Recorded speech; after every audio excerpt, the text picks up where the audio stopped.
want to talk about the $700 million that is coming in through ARPA to help with infrastructure in the schools principally. I've covered schools for a long time in the city. I don't know that we've had many bond issues that have brought us more money at one time to do that. So talk about what you want to do and why it will matter to kids every day.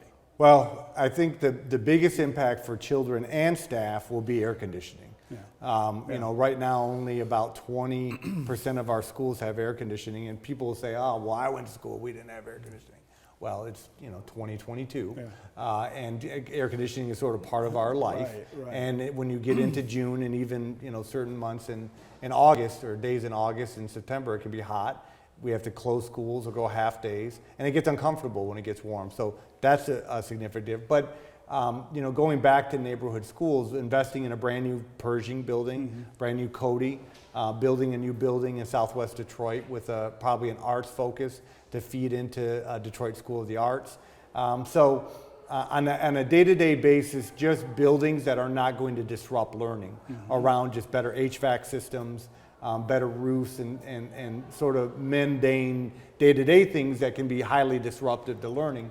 But beyond that, innovative in some new school buildings, especially to preserve some neighborhood schools. Yeah, that idea of building schools, renovating schools, retrofitting schools, it fits though in a bigger context of the mismatch, I think, still with where schools are, what their capacity is, and where kids are. I mean, we're still kind of operating a system that is like a suit that's too big, and you can't cut you can't cut a sleeve off. You've got to make it actually. You got to tailor it. Yeah, and part of the we called it the facility master planning that didn't happen in generations. Coming into an organization this size, the district had no master plan on how to even use the buildings and upgrade. So we did that through outside audits and reviews. But part of deciding where to invest the $700 million